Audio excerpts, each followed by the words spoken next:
Tim, welcome to the Beyond Billables podcast. Oh, thank you. My pleasure. Mate, I wanted to get you on the show for about 6 or 12 months. It's taken us a while to do it. You've been a really great client of ours and we've seen your journey in business. And I wanted to discuss, that financial services journey, building a wealth management firm, and what that's been like. I think what you guys do incredibly well is compete against a lot bigger businesses. And I'd love to talk about that as well, because I ran a business that tried to do the same in the recruitment space. But mate, tell us, why did you get into finance in the first place? Certainly time flies. It's scary how quickly 12 months can go, but here we are. Why did I get into financial services? I didn't really know that I'd fall where I fell, but I always knew that I wanted to do something in finance. My dad was in finance on the risk side, which sparked my interest, and from there I went into a finance degree. I did agricultural economics at the University of Sydney. At that point in time, I thought I was going to solve the world's food shortage crisis. Looking back, it would have been a fantastic thing to pursue because now there is a food shortage crisis. But I'm not complaining. I do love what I do, so I do like the path that I've taken. I didn't have too much direction after finishing university. I just finished university and then thought, what next? And took the first job that was offered to me, which was a job at CommSec, on their phone line, answering the phones for CommSec clients calling up, asking about trades, how to buy shares, how to buy CFDs.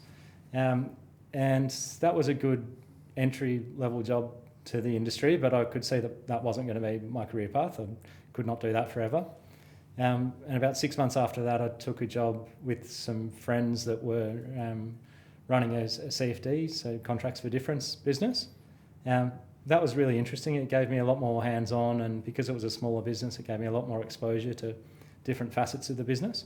So it was much more salesy than I had been used to in the past at CommSec. That was talking to clients about trade ideas. So they would ring up and you'd have to explain to them sometimes what CFDs are, and it was always their decision whether or not they wanted to open up an account or not. But if they did, we would then talk to them about potential trades that they could do. After a while though, after 2 years, that was great when I was in my early 20s, but I realised that probably wasn't creating that much value for the end client. I think the average CFD trader does not last very long, purely because you're using a lot of leverage, kind of 20 times in some instances. Most clients will open up a very small account, a couple of $100 or $1,000, and it won't be there 2 months later. Yeah. No fault of the providers. I think they certainly do provide a service that the industry needs, but that wasn't going to be my career. So that's when I really took time to sit back and think about what I wanted to do. And I think I probably reached out to probably 20 or 30 people, senior finance executives in different facets of the industry, and bought them all a coffee. So it cost me a couple of $100 to buy them all a coffee over about 3 or 4 months. And I met with a gentleman from UBS at the time, who was one of the biggest stockbrokers on the floor, and he actually bought me a coffee despite me insisting that I was going to pay. And he really gave me a great feel for the stockbroking industry and what it was like to work at UBS at the time. And he was a really nice guy and gave me a lot of encouragement about how to apply for a job there. And it was going to be a step back in terms of the role. The role that I applied for to get my foot in the door at UBS Wealth Management was an assistant role. So helping the stockbrokers place trades, manage their clients, research, come up with trade ideas, but very much kind of sit in the background. I was then fortunate enough to be teamed up with the job that I applied for. Sorry, rewinding a step. I actually got knocked back from three jobs there before I got the job that I ended up landing. So the way that stockbroking works at UBS at the time was you'd get interviewed by a team. They all kind of have separate pods, and I got on really well with the recruiting manager who could see potential in me. So Yeah. she kept putting me forward for all these roles, but I was turned down 2 or 3 times, I can't remember, until I actually got the job with Craig Emanuel at the time, about 20 years ago. So, Right. and as you notice, he's one of the other names on the wall. Yeah. So I started out working for Craig. Fast forward 15 years, we run a business together. So Yeah. um, So UBS, what was the big difference making that, I guess, big step up in terms of step up to some degree, step back, Yeah. obviously as well, I guess, into a bigger financial services business. What did you learn in your time in that business? I didn't really know what to expect. I'd worked at a big Australian business in CBA or CommSec, but UBS was a very different beast. It was a big Swiss business, run out of Europe. The big difference or the appeal was that it was a very large business providing a very good service. It was perceived as one of the best wealth managers in the world, not just Australia. So it was a great thing to have on my resume, regardless of what the future might bring, and I didn't know what the future would bring at that point. So it was really just taking a sidestep, moving into a slightly different industry, into an industry where I thought I could really create value and help people and be proud about what I do. Not really knowing what to expect, but as it turned out, it was I think it was exactly what I don't want to say born for, but it's certainly something that I get up in the morning and I like going to work. Yeah. So we always say if we won the lotto, all of us would still come in to work regardless of how wealthy we were, because we love what we do. Yeah. The benefits of working in a big bank like UBS was the training that they gave me. So I did my stockbroking ticket there, which was the RG 146. They helped me do the Chartered Financial Analyst, or they subsidised some of it. There's a number of modules that you can do to add to your stockbroking certificate, essentially at the time, which they paid for. There were a lot of mentors at the firm that I could rely on. I think there was something like 50 brokers on the floor when I joined, and it was just a really great culture and lots of like-minded people in the same area, and it was great fun during that stage of my life. Yeah. So you started as an assistant. What's the progression up? Yes, I started as an assistant and then pretty quickly was promoted to associate advisor. So I was the youngest advisor on the floor out of 100 and something brokers at the time, whilst at UBS. I think the difference between UBS and some of the places that I'd worked for in the past were that the minimum investments were much higher, and you're dealing with a very different client than what you were at your CBA or the CFD broking firm that I was working at. But the progression was from assistant to associate advisor pretty quickly, then to vice president after that, which sounds more impressive than what it is. Had a lot of people wowed by the fact that I was second in charge of a big Swiss bank at the age of 26. But I was not second in charge. There's something like 2,000 other associate vice presidents. And then after 5 years at UBS, we actually left, or UBS decided to exit the country. They couldn't make it work in Australia. So we were looking for a new home, which is when we moved to Morgan Stanley. And then I held a similar title at Morgan Stanley. And then 5 years later, we started this business, which is 3.5 years ago. So let's talk about starting EW&L. What prompted the change? Because you're working for big names, very well-known global businesses, huge amount of opportunity. What was the catalyst for saying, let's do something else? It's probably just time in the industry. Like, looking back, I wish I did it earlier, but at the same time, I'm still relatively young in the scheme of things. And I probably could not have done it without the background that I've had with confidence. So a couple of years ago, I probably realised that the big brands that we'd been working for probably weren't providing as much value to us and our clients as what we were providing to them. The stockbroking industry is very, it's probably a bit different to what it looks like from the outside. And in most of the firms I've worked at, you almost run your own business from the inside without having an ABN or control of your costs or expenditures. So we were working for these businesses, but not receiving the full benefit of being one of the most productive teams on the floor. So we thought that if we could take that revenue outside of the business and be in control of our costs, we could add a lot more value to the clients with that revenue, focused solely on our type of clients as opposed to that revenue being spread across 100 other advisors. Yeah. So I think we were also waiting for technology to catch up. So at the time, 5 years ago, it was quite expensive to run a wealth management practice as a boutique because you didn't have scale, and technology would have cost you more to the end client than what they were paying at previous firms. So it just wasn't palatable. But fast forward kind of 7 years, technology's come a very long way and costs have come down a long way as well. So we can actually provide the same service for a lesser cost than what clients were charged at some of these other firms. Yeah.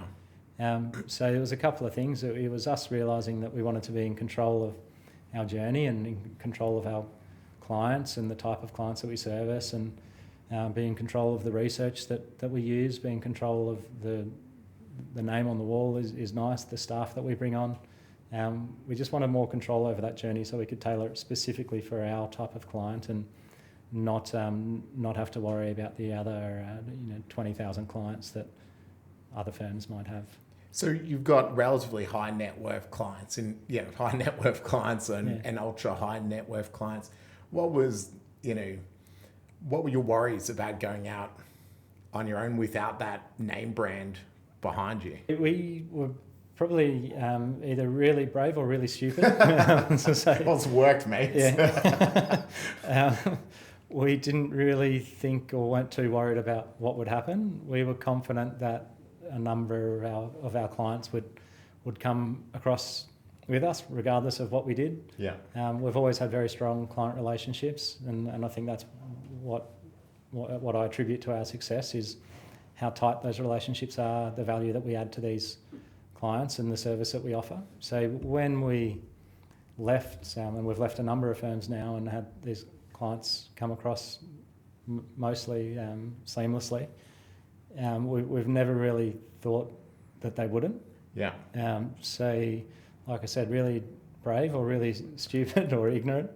But I guess you started the business with a focus on client and being able to offer them something different.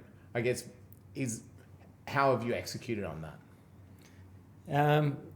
How we executed on that, when we started the business, we started with a blank piece of paper. So you can do a lot when you start with a blank piece of paper. Some of the firms we worked at in the past are operating on quite legacy technology, and when you've got a really big firm with a lot of clients with different needs, it's really hard to nail down or make all of those clients happy. In fact, you're never going to make them all happy because everyone wants something different. I think we had a unique opportunity in that we have a very unique type of client they're all different, but they all have the same needs. Primarily, they're high net worth. They have a lot of disposable income. A lot of them are business owners or senior management, and that is a certain type of person. So I think we built the firm with them in mind, starting with the investment platform. Being a boutique, you can be very flexible. We're actually platform agnostic, so we don't mind what client platform people use. At the moment, we operate off a few, and we're always looking for new opportunities to service our clients better. So that was the first thing, technology. When you are the size that we are, we can embrace technology and we can implement it very quickly. I've been at larger firms where it's any introduction of new technology is a big project that takes months, if not years. Yeah. Our implementation can take a day. Yes. So that's a big benefit. Yeah. It's just also being more in control, being able to leverage our client network to help other clients, which is something that we frequently do. And then the services that we offer. So our services are more tailored to the higher end of the market. So we do have larger exposures to private markets, which larger clients are able to to do quite comfortably, whilst your smaller clients might not be able to, due to the nature of the liquidity of those investments. Does that answer your question? Yeah, no, it does. Yeah, it does. I guess that first year, you're going out, you've been in these big businesses where, obviously you had a lot of responsibility for essentially running your own small business. What was a big surprise for the first 12 months? Were there any big surprises with doing it yourself, or was it pretty much what you expected? The big surprise would be that I think we didn't really think about how long it would take to work on the business, because we'd always worked in the business and 100% client client solution focus, but then all of a sudden we had to deal with staff and paying bills and keeping the lights on. So that took a bit of adjustment, but once you get adjusted to that, that's actually quite simple. I think we've got a great team that now assists us with that, so we can get back to spending 100%, 99% of our time on client solutions. Yeah. I don't think there were too many surprises. Wealth businesses are not particularly difficult businesses to run. 99% of the business is keeping your clients happy, and that's what we've always done. Yeah. But that's hard if you're not doing a good job at the end of the day. I'm sure you'd have clients on the phone if you weren't doing that. Yeah, well, we're pretty lucky in that respect. Our phone doesn't actually ring that often. Not that I don't want to speak to our clients, but if the phone's ringing, we've probably done something wrong. So we do try and be proactive with our clients and make sure that they're spoken to and that we're all on the same page. We're very systematic about our review process, so we make sure that we see clients face to face at least twice a year. Everyone has our phone numbers and mobile numbers, and it doesn't bother us if we get phone calls on the weekend or on a holiday, and that's because we have a policy that we won't work with people that we don't think that we can work with. Last thing you want is to be cringe every time the phone rings, and that I can honestly say that doesn't happen with us. We enjoy working with our clients, so it's not an issue. Yeah. So mate, fast forward a few years, what do you still enjoy about your role? You say you wake up every morning and keen. Well, most 9 out of 10, you're only human, right? But what is that magic that you really love and that brings you in every day? Well, it's the clients that we work with. So obviously we all enjoy working with the clients, and then the staff. So not only do we have a engagement policy with the clients that we bring on, we obviously enjoy working with the staff. If staff are happy, and if we're all happy and it's a great environment to work in, it makes it a lot easier. I think every day is different also, especially now that we run our own business. One facet of the business is the client-facing business where you're explaining the investment solutions to them. But in the background, there's a lot of work that goes into actually selecting those investments. And that's not something we had exposure at or a lot of exposure at other firms. That's typically done for you. Right. But being, we received a little bit of press when we started this business. We've always had a pretty good reputation among the asset managers and the relationship managers that work for those businesses. So if we do see, if there is a new product coming to Australia or someone has a new fund that they think's great, they will come and see us, and we really enjoy that. It's intellectually challenging to vet those products and try to work out whether or not it's investable or not. Yeah.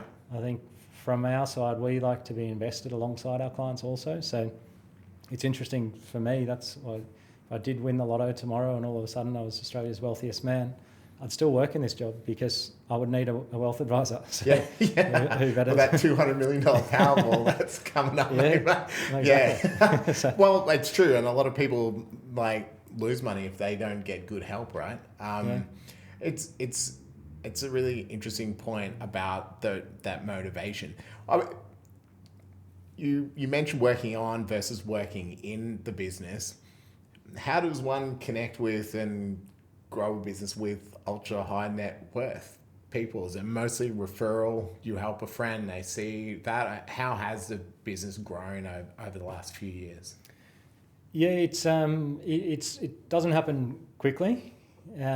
one of the benefits of starting our own business is that we could work with great marketing agencies like yourself.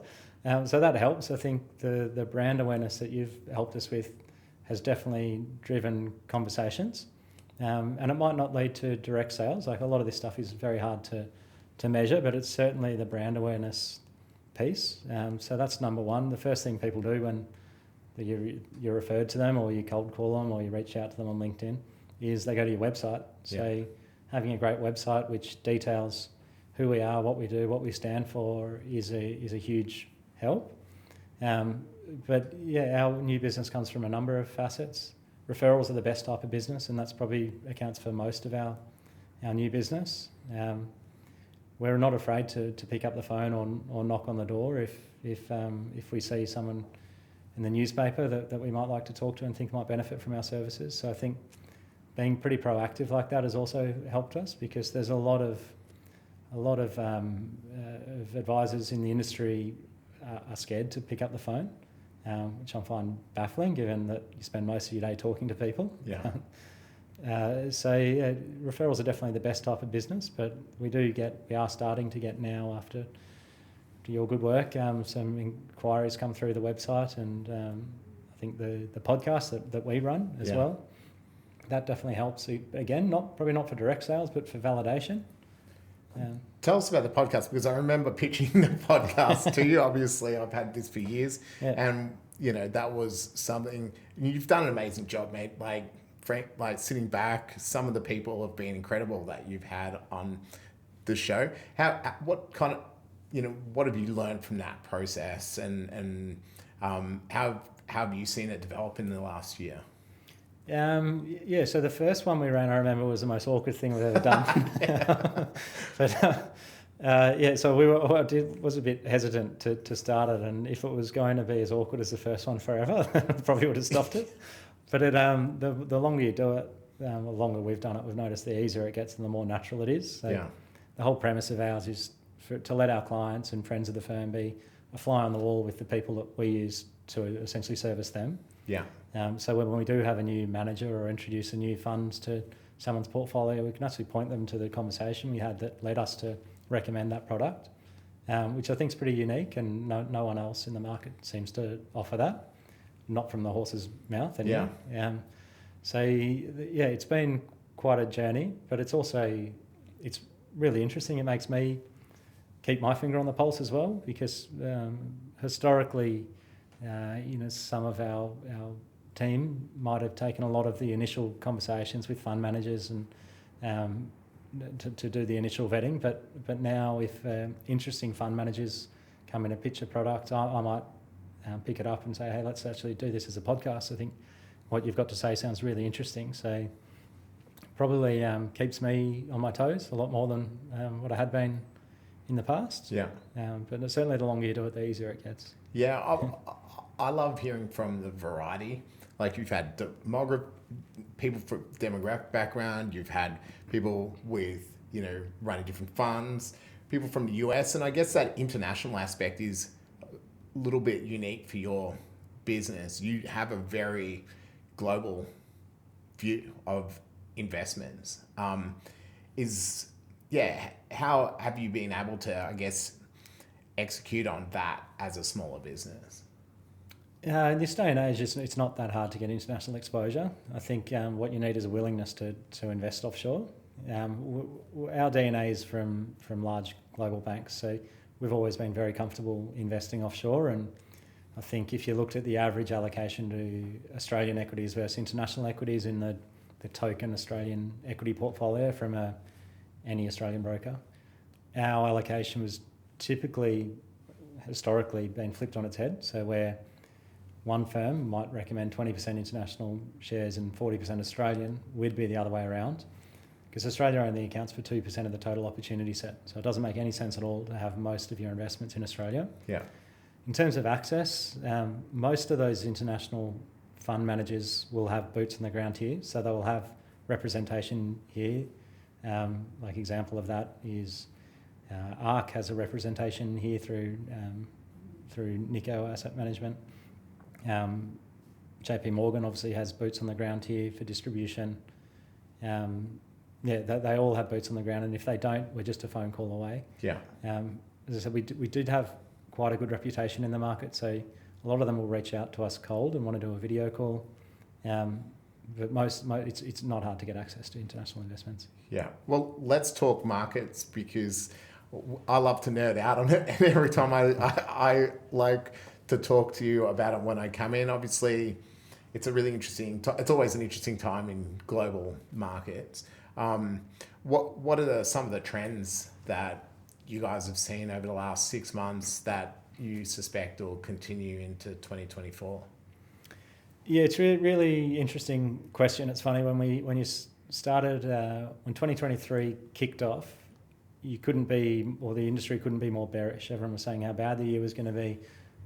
Is it going to be a soft landing or a hard landing, or even worse than that? There wasn't much optimism, but fast forward 12 months, they were all wrong and had one of the best years we've had in a very long time.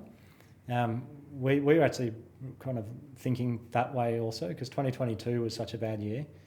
Our view, and it's documented in our podcast, was that the best performers would have been the worst ones from the year before, and it was exactly that. It was growth assets, and it was crypto assets. They were actually the leader. So I think the worst thing you can do is just think that last year's it's going to be the same as whatever happened 5 minutes ago. When markets are running hot, our phone tends to ring. People want to get in the market, and when markets are horrible, no one wants to talk to us. And it's completely counterintuitive. Should be the other way around. But there was an article on CNBC not recently just talking about what happens when the market reaches an all-time high. Officially, we're back in a bull market for the S&P 500. I think historically the shortest bull market on that metric has been 2 years, and we're 1 year into this bull market so far. So that would suggest that this performance can continue, and statistically the most likely thing to happen after an all-time high is another all-time high. So they're really interesting kind of historical statistics, but it's also a mistake to think that it's always going to fit in a box, because it never does. Yeah. New rules are made all the time. Yeah. So I think you need to just evaluate each investment on its own merit, and there's certainly pockets of value that we think's just you can't ignore in this market. Spoken recently about private markets, and I think that they just never they tend not to get too carried away with huge PE valuations on a relative basis, and just probably more consistently perform. So I think you can kind of look at that, rain, hail or shine, but we're pretty confident on the outlook. It looks like the economies are strengthening, inflation's coming down, monetary policy should start to be accommodative, and there's not many people thinking that it won't. It's just a matter of when. In Australia's always been a bit of a different beast. We're kind of very attached to the commodity price and what China's doing, and it does look likely that they might stimulate their economy, which will in hand stimulate ours. Yeah. So we're pretty confident. No one knows what the number's going to be this year. Yeah. So what do most investors get wrong, mate? So most of the people listening to the show are fellow professionals thinking about their own financial situation and retirement. What do most of us get wrong? Whether it's diversification or are there some key things that generally people should be thinking about? People tend to be their own worst enemies. So one of the big topics that when I was at uni and continues to be a big topic is behavioural science in markets, and that never used to be thought of. But when you think about what the market is, it's just a whole bunch of humans deciding what price they want to pay for something.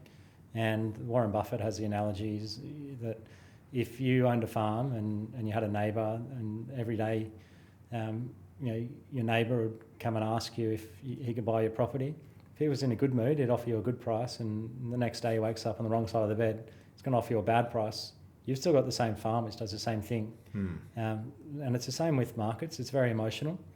So I think the worst thing people can do is fall to their own emotion. And the biggest example, or best example of that I've seen in recent times is during COVID. So markets were down 5% every night for it was like 3 or 4 months. It was pretty depressing coming into work, but We were pretty confident that that was a temporary measure. We didn't know about inflation or anything like that at the time. It was just, is COVID going to pass and is the sun going to come up tomorrow? Yeah. The answer was yes. So we didn't know when, but we knew that the markets would turn after they'd fallen about 20%. We were aggressively buying that market when our clients were ringing us saying that they wanted to sell and get out and they can't take it. It just happened that was pretty close to the bottom of the market, and we're not saying we can pick the bottom of the market, we can't. Yeah. But we knew it was good value around that number, and you look what happened. Markets stimulated, Federal Reserve came to the party, and you had the best year we've had on record ever.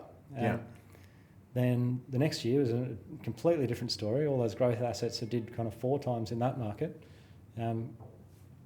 sold off as interest rates rose against what everyone thought they were going to do. Yeah. So the worst thing people can do is be a victim to their own emotion, and I think that's where an advisor comes in. They can coach that person to not be so irrational and stay calm and just give them the facts. Yeah, I think I heard Craig say something about at the start of last year, the worst thing you could do is not be in. Yeah. And I don't know if the context of just be on the sideline, basically. And, because I guess when we've spoken about this and it's always been about the fact that good markets, bad markets, there's opportunity. Yeah. Yeah, no, absolutely. So it's time in the market, not timing the market. That's a very old saying, but it rings 100% true. If you just bought the index for the last 20 years, you would have received the index return, which is 9%. If you have some managers that can do a bit better than the index, and your return's going to be a bit better, and had you been in private markets, your return would have been closer to 20%. I think there's a famous study done on, it was a fund called Magellan, and it's not the Australian Magellan, it was out of the UK, I think it was. And they followed the fund for 10 years, and it was a very interesting high-octane fund. So you would have 30% up years, 30% down years. The IRR on that fund over 10 years, so the annual return, if you just wanted to draw a straight line through it, would have been 30% per annum every year. Obviously, it didn't happen that way. Some years were up 60, some years were down 60. But the average return over that time was 30% per year. So you would have 10x'd your money over 10 years. The average investor in that fund over the 10-year period lost money because of exactly what we were just speaking about in behavioural science. They would buy at the top and sell at the bottom. Yeah. Which is obviously the opposite of what you're supposed to do. Yeah.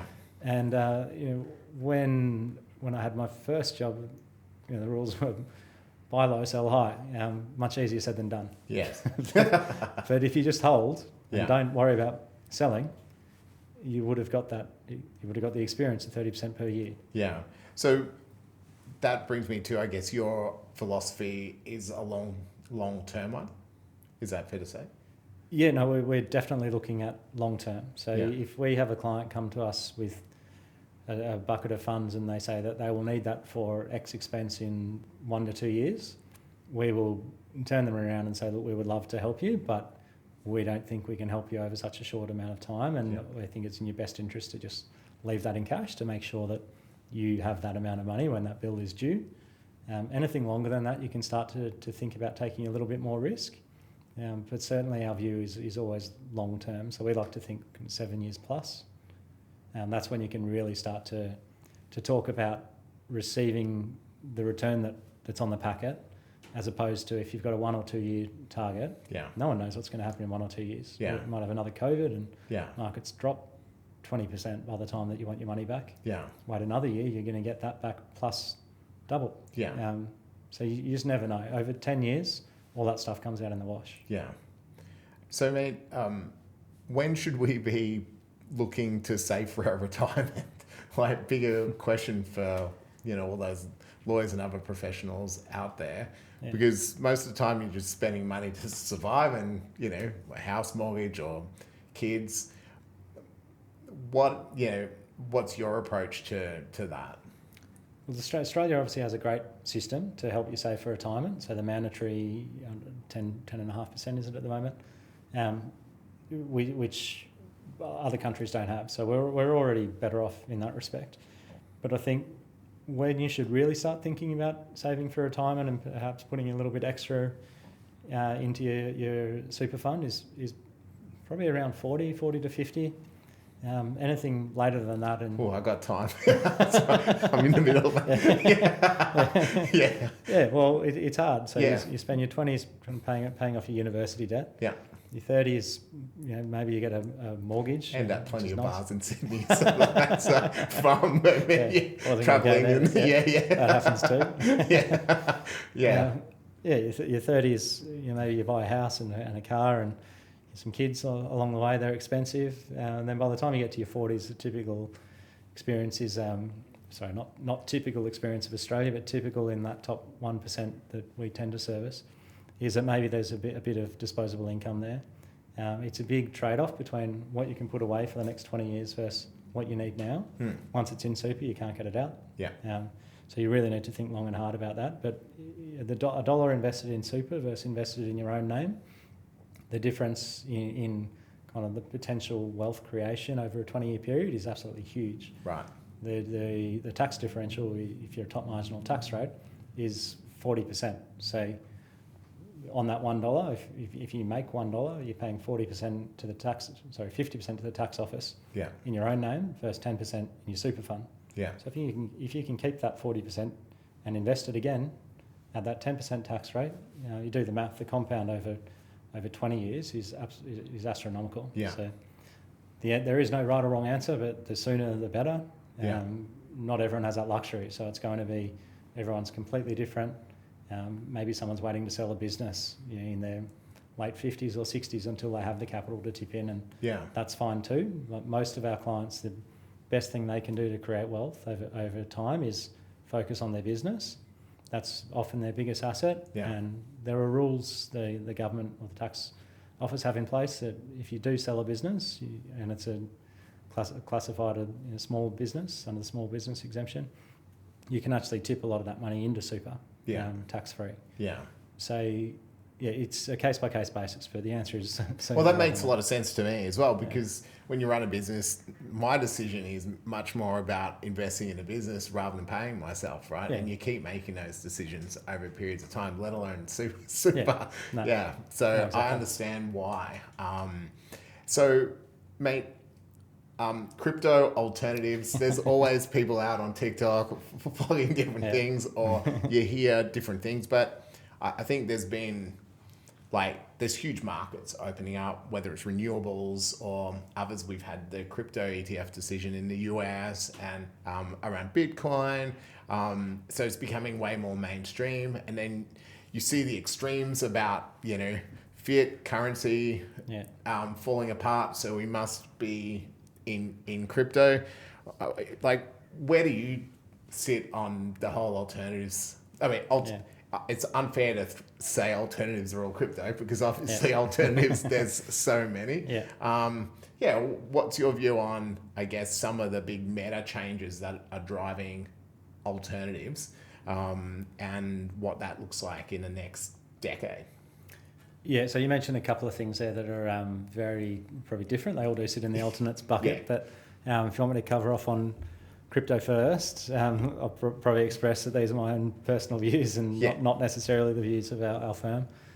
It is polarising, but adoption is increasing. So you can see that's just a fact.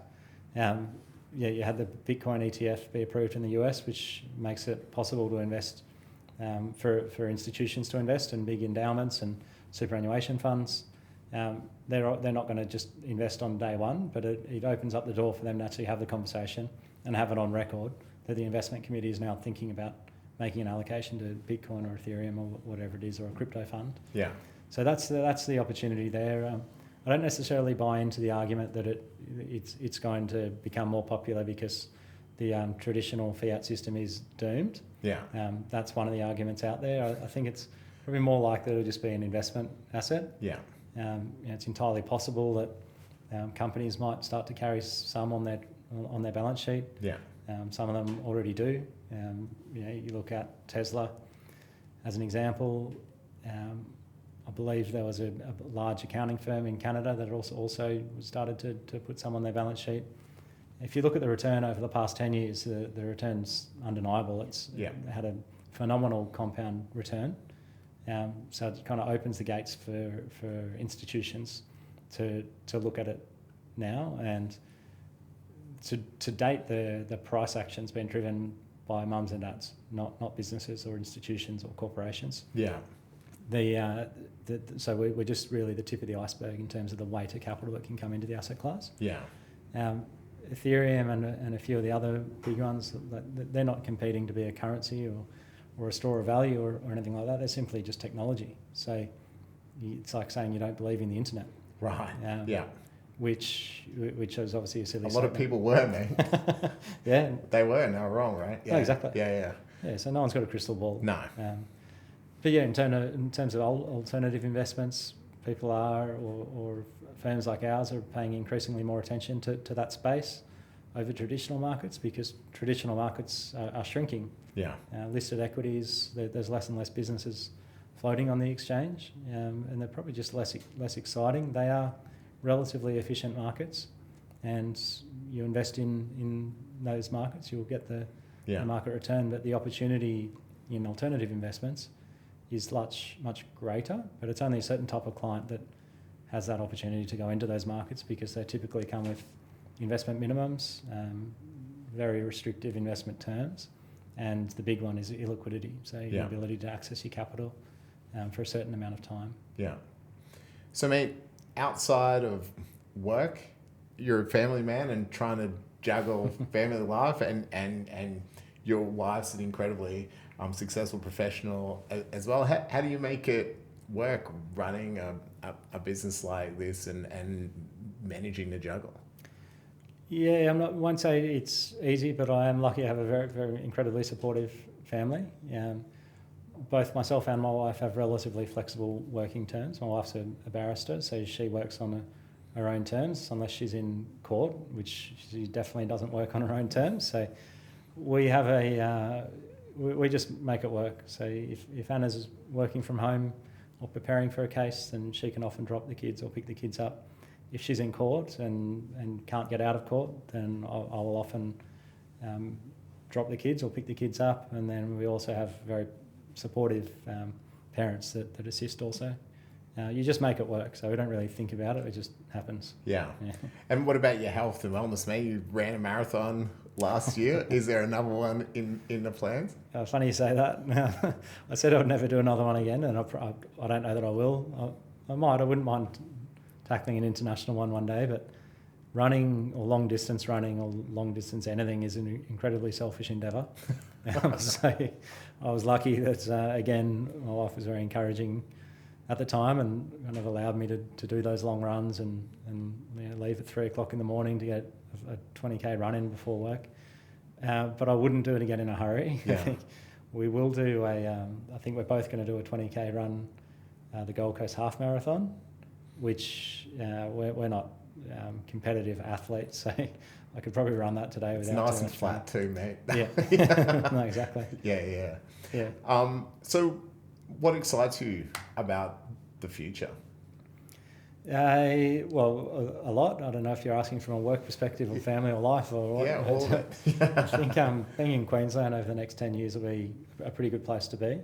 I grew up in Sydney, so I saw what happened to the city of Sydney as preparing for the 2000 Olympics. And it was just a great place to be. And now, fast forward 30 years, we own property, so I'm excited about what could potentially happen there. I think in terms of markets, I think we've just had come out of a very difficult period, and I'm looking forward to a bit of blue sky, touch wood.